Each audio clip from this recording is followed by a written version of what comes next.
अमेरिकी राष्ट्रपति Donald Trump के 5 डे नो अटैक पॉलिसी के बीच मिडिल ईस्ट में जारी जंग और भी ज्यादा भीषण हो गई है।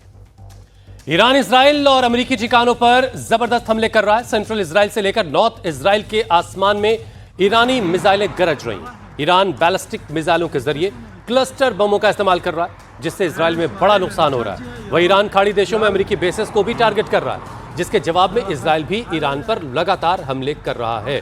इस्फहान में न्यूक्लियर साइट के पास मिसाइल से हमला हुआ, जिससे ईरान के मिसाइल लॉन्चर की साइट को तबाह करने का इजराइल दावा कर रहा है। तेहरान और बैरूत पर भी इजराइल के हमले लगातार जारी।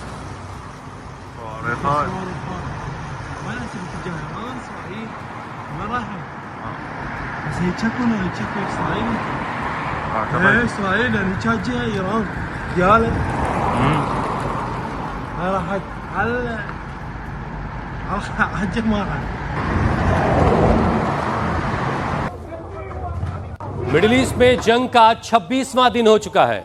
28 तारीख फरवरी की वो तारीख थी जब अमेरिका और इजराइल ने ज्वाइंट हमला किया, एक संयुक्त हमला किया था ईरान में, और सबसे पहला तेहरान में हमला करके सैयद अली खामनेई जो सुप्रीम लीडर थे ईरान के, उनके समेत टॉप लीडरशिप को पहले दिन मार गिराया गया था। और उसके बाद फिर लगातार जंग जो है खिंचती चली जा रही है, जबकि ट्रंप बार बार बीच बीच में दावे करते रहे कि बस अब खत्म हुई और अब खत्म हुई, लेकिन अब 26वां दिन हो चुका है और 5 डे नो वॉर की ऐलान के बावजूद जंग जारी है और आज जंग का 26वां दिन हो चुका है। बिल्कुल, और ये 8 तस्वीरें आपको दिखा रहे हैं। ये 8 तस्वीरें बताने के लिए काफी हैं कि ईरान किस तरह से इजराइल और अमेरिका से अपने देश पर हुए हमले का बदला ले रहा है।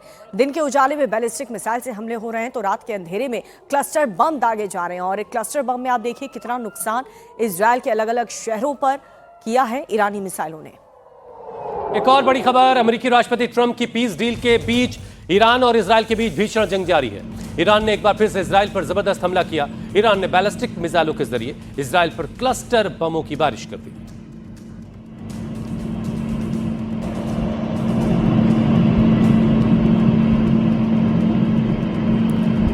तो इन तस्वीरों में आप देख सकते हैं किस तरह से ईरान क्लस्टर बम से इजराइल पर हमला कर रहा है। ऐसे में क्लस्टर बम जब छोड़ा जाता है, उसे रिलीज किया जाता है, तो उससे कई सारे बम्स निकलते हैं और इन सबको एक साथ इंटरसेप्ट करना इजराइल के लिए भी बहुत चैलेंजिंग है। ऐसे में कुछ मिसाइल्स को इंटरसेप्ट कर लिया जाता है, लेकिन कुछ मिसाइल्स जो इजराइल के जमीन पर गिरती हैं वो अच्छा खासा नुकसान पहुंचा रही हैं। कई ऐसी बिल्डिंग्स हैं इजराइल की जो मलबे में तब्दील हो चुकी हैं। कई ऐसे इलाके हैं जहां पर पूरी तरह से आग लग चुकी है। डिमोना और अराद जैसे इलाकों को भी ईरान टारगेट कर चुका है। डिमोना में न्यूक्लियर साइट है इजराइल की। अराद जो एक शहर है, वहां पे भी निशाना बनाया ईरान ने, और जो डिफेंस सिस्टम है इन मिसाइलों को रोकने में नाकाम रहा। ईरान की बैलिस्टिक मिसाइल से इजराइल पर इतना भीषण हमला कर रहा है और सटीक हमले ईरान कर रहा है कि इजराइल हमलों को रोक पाने में नाकाम है। मंगलवार को नॉर्थ इजराइल के सफेद में ईरान ने मीडियम रेंज बैलिस्टिक मिसाइल से हमला किया, जिसे इजराइल के डिफेंस सिस्टम ने कई बार रोकने की कोशिश की, लेकिन वो नाकाम रहे। पिछले कुछ दिनों से इजराइल के कई लेयर वाले और आधुनिक एयर डिफेंस सिस्टम में कमियां नजर आ रही हैं और इन्हीं कमियों की वजह से वो ईरानी मिसाइल को इंटरसेप्ट करने में असफल हो पा रहे हैं। ईरानी मिसाइल सबसे ज्यादा सेंट्रल इजराइल को नुकसान पहुंचाया। हालांकि आईडीएफ दावा ये कर रही है कि वो ईरान के ज्यादातर हमलों को नाकाम कर रहा है, लेकिन इस बात को भी नकारा नहीं जा सकता कि ईरान और हिजबुल्लाह मिलकर के इजराइल पर जिस तरीके से बमबारी कर रहे हैं उससे इजराइल को काफी नुकसान पहुंच रहा है। एक और बड़ी खबर, ईरान के हमले से इजराइल को भारी नुकसान हो रहा है। इजराइल का एयर डिफेंस सिस्टम सही तरीके से काम नहीं कर पा रहा, जिसकी वजह से ईरान की बैलिस्टिक मिसाइलें इजराइल के शहरों में गिर रही हैं। इन हमलों में कई इमारतों को भारी नुकसान हुआ है। तेल अवीव में एयर डिफेंस सिस्टम ने मिसाइल को मार गिराया, मगर जो उसका मलबा था वो अलग अलग जगहों पे गिरा, जिससे काफी नुकसान हुआ। हालांकि बहुत सारे एक्सपर्ट्स ये भी कह रहे हैं कि जो डिफेंस सिस्टम की जो बैटरीज है वो अब लगभग ना के बराबर रह गई हैं और उन्हें कुछ खास मौकों के लिए एक रोक के भी रखा गया है कि कोई बड़ा हमला किसी खास जगह पर होता है तो वहां के लिए भी बैटरीज की जरूरत पड़ेगी।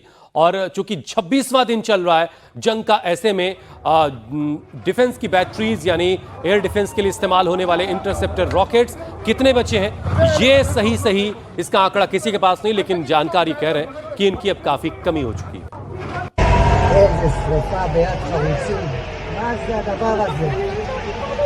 אומר לך שרפה, מה אני...